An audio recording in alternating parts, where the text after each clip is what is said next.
Hello, it's the boy with the bees in his brain, also known as Dante, and today I would like to talk to you about the philosophical concept of hedonism.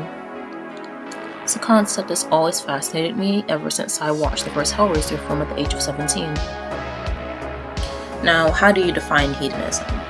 The very word hedonism derives from the ancient Greek word meaning pleasure. And to simplify what philosophers of this school of thought believe, they believe hedonism was the end of what all things are, which is the aforementioned pleasure. How one goes about pursuing that pleasure depends on who you're reading from. Also, the very definition of what pleasure is varies from philosopher to philosopher as well.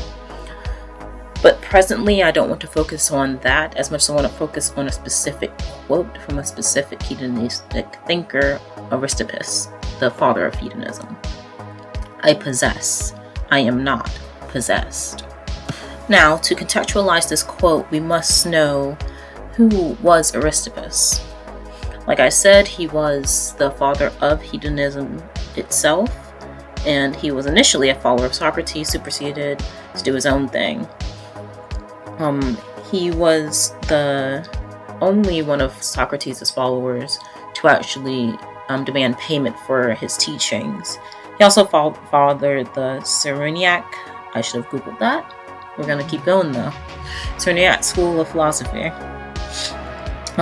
He concerned himself with sensual gratification as his primary means of defining pleasure, and he was, in his day, would ignore the social norms in pursuit of this pleasure. And many in his day considered him to be a slave to pleasure. Now, with all that established, let's return to the quote. I possess. I am not possessed. Now, after reading this quote, while doing my research, I thought about how easily this could relate to capitalism. And a month later, I wrote my thoughts. Also, please bear in mind, these are baby's first steps of capitalism bad, my take, but I still think it's valuable nonetheless. Okay, so the point that I would like to make in relation to hedonism and capitalism has everything to do with being rich. After a certain point, the amount of wealth an individual holds becomes really an aesthetic, as it is so superfluous that one, it cannot be quantified. Two, all the needs that the individual could possibly have are met. And three, all luxuries are paid for. And this aesthetic, as far as I know, serves no utility outside of to the 1%. And I generally want to know, since this aesthetic holds no utility, is this possession of wealth causing those individuals to be considered possessed? Are they possessed by that possession?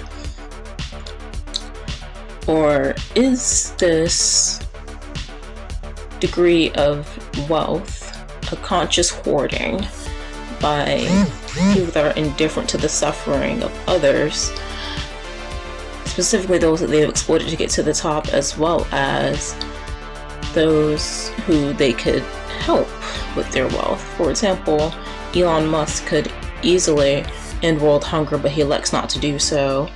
The housing crisis could be ended because we have more houses than we have homeless people, etc. But I truly believe that it is a combination of both. But I do find that there may be gaps in my understanding, so I am more than willing to have a further discussion on the matter in the comments below, and also if anyone makes a reaction video, God forbid they do that.